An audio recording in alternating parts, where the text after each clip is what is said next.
श्री कृष्णा। कैसे हैं आप लोग फ्रेंड्स। आज की चर्चा काफ़ी महत्वपूर्ण रहने वाली है।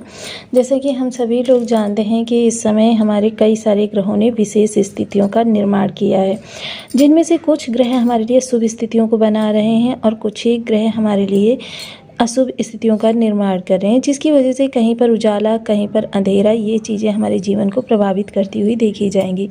कहीं पर हमारे लिए संयम जरूरी है, कहीं पर हमारे लिए उग्रता जरूरी है। इन सभी विषयों के बारे में जानेंगे, क्योंकि जैसा कि हम सभी लोग जानते हैं प्रत्येक ग्रह का अपना अपना प्रभाव होता है। लेकिन अगर किसी चीज़ में हमारी ज़रूरत से ज़्यादा हमको ग्रोथ चाहिए होती है तो हमारे 9 ग्रहों का वहाँ पर योगदान अति आवश्यक होता है। अब देखिए, इसको मैं काफ़ी समय पहले आपको इसको बहुत बेहतर तरीके से समझा चुकी हूँ चीज़ों को, कि यदि आप धन की ही बात करें तो सबसे पहले धन के लिए कर्म आवश्यक होता है। कर्म आवश्यक होता है तो जाहिर सी बात है शनि अच्छे होने चाहिए। कर्म के बाद में लाभ की आवश्यकता होती है। अब यहाँ पर कई सारे ग्रहों का प्रभाव आ जाता है। देखिए, कर्म करने में आपकी ऊर्जा का समावेश होता है, क्योंकि कर्म बिना आप ऊर्जा के तो करेंगे ही नहीं।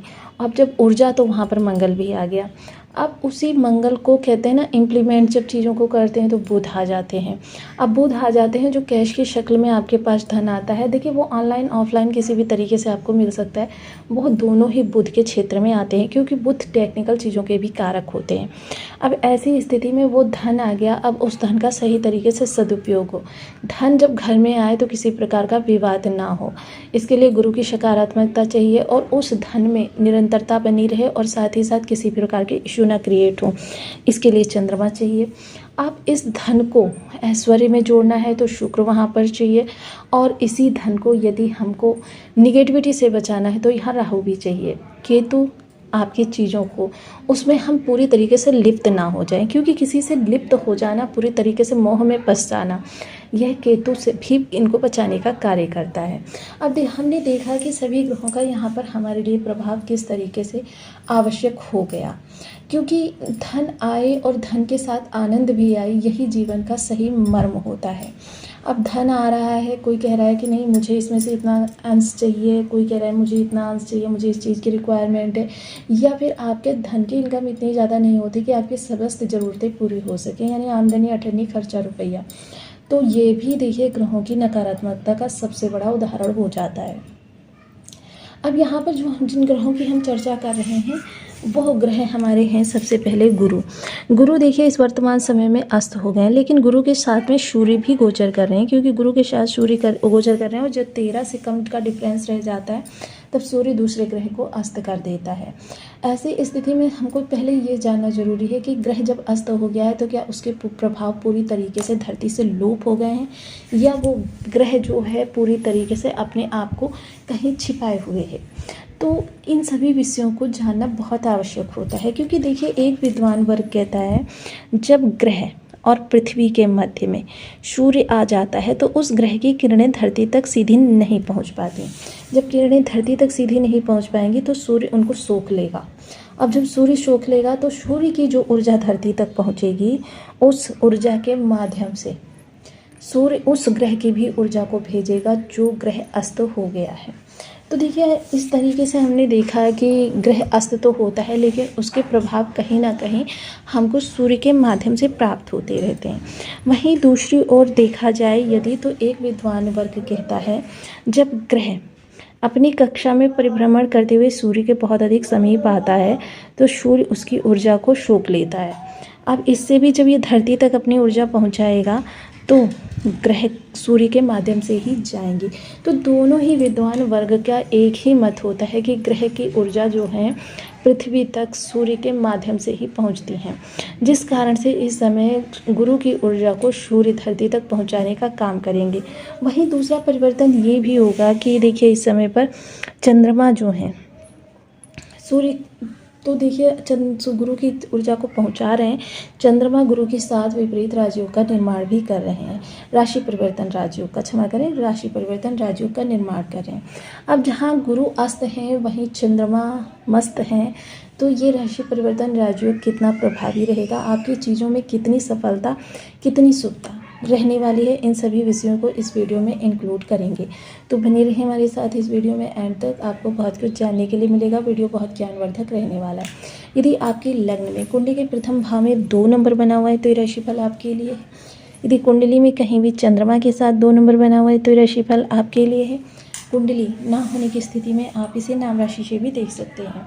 यदि अभी तक आपने अपने इस चैनल को सब्सक्राइब नहीं किया है तो प्लीज़ सब्सक्राइब कर लीजिए, चैनल को शेयर कर दीजिए। इससे होगा क्या कि हमारे आने वाले हर वीडियो की नोटिफिकेशन मिल सकेगी आपको सबसे पहले। एक प्यारा सा कमेंट करना बिल्कुल ना भूलें। कमेंट से हमें बहुत मोटिवेशन मिलता है, हौसला मिलता है और ये पता चलता है कि आप और क्या जानना चाहते हैं। यदि देखा जाए तो देखिए, सूर्य के पास एकमात्र दृष्टि होती है, लेकिन इस समय सूर्य जो हैं गुरु की दृष्टियों का लाभ लेंगे। गुरु बेशक निस्तेज हैं, इनके प्रभाव क्षीण हैं, क्योंकि यहाँ पर राजा और मंत्री दोनों का एक साथ प्रादुर्भाव हुआ है। अब गुरु के प्रभाव क्षीण हो जाने के सबसे बड़ा लाभ क्या मिलने वाला है कि देखिए, मोस्टली पहले हमको क्या देखना था कि कौन सा ग्रह, दोनों ही ग्रह हमारे लिए अच्छे हों, अच्छे ना हों तो कम से कम सामान्य तो हों ही, ताकि इनके हम बेहतर रिजल्ट प्राप्त कर सकें।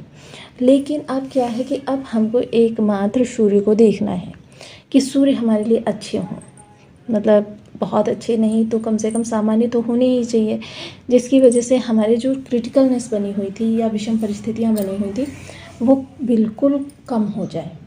अब सर्वप्रथम देखिए, गुरु जिस स्थान पर हैं, ये भाव है हमारे पराक्रम का।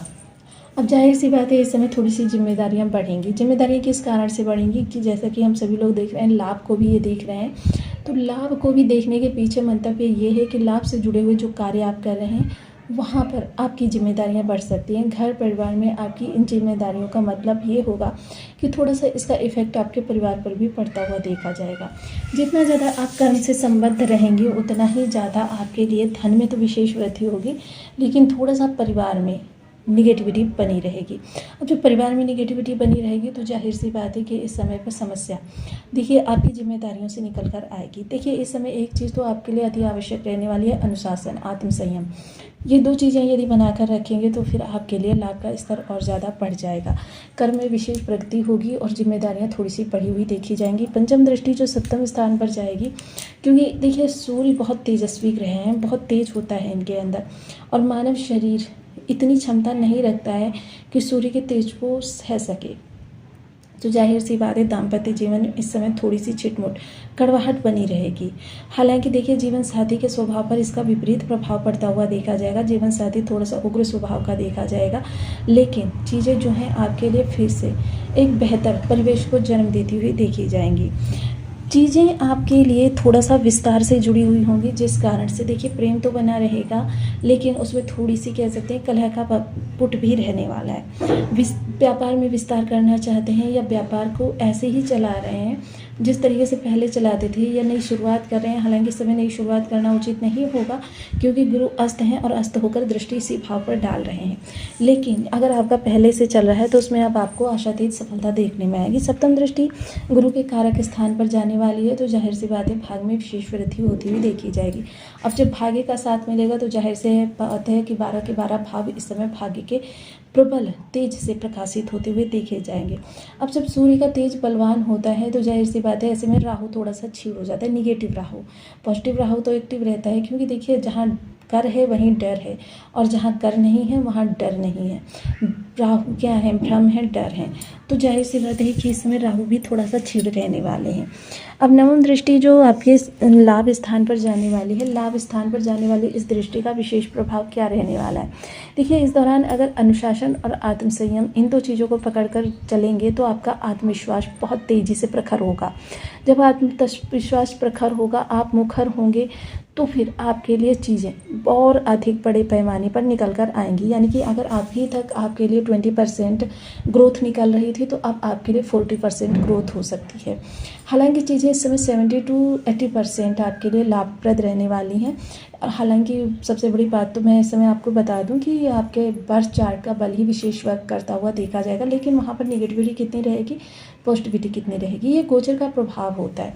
देखिए, आपको अगर कोई चीज़ प्रभावित करती है, 50% आपको गोचर प्रभावित करता है, 50% आपका बर्थ चार्ट प्रभावित करता है। वर्तमान समय में गोचर तो आपका बेहतर निकल कर आ रहा है, लेकिन आपका बर्थ चार्ट कैसा है, आपका कर्मास कैसा है, ये चीज़ें भी बहुत ज़रूरी हो जाती हैं। क्योंकि जैसा हम सभी लोग जानते हैं, हमारे जीवन में इस समय अगर हम अनुशासन और आत्म संयम से बंधकर कार्य करते हुए देखे जाएंगे तो हमको इस समय पर लाभ में विशेष वृद्धि होगी, सोशल सपोर्ट बहुत अच्छा रहेगा, कीर्ति बढ़ेगी और जाहिर सी बात है कि इस समय अधिकारी वर्ग का बहुत अच्छा सपोर्ट मिलेगा। शासन प्रशासन से किसी प्रकार की आपकी अटकलें चढ़ी हुई थी या आपका शासन प्रशासन से कोई कार्य नहीं सिद्ध हो पा रहा था, तो अब उस शासन प्रशासन से आपके सभी कार्य सिद्ध होते हुए देखे जाएंगे।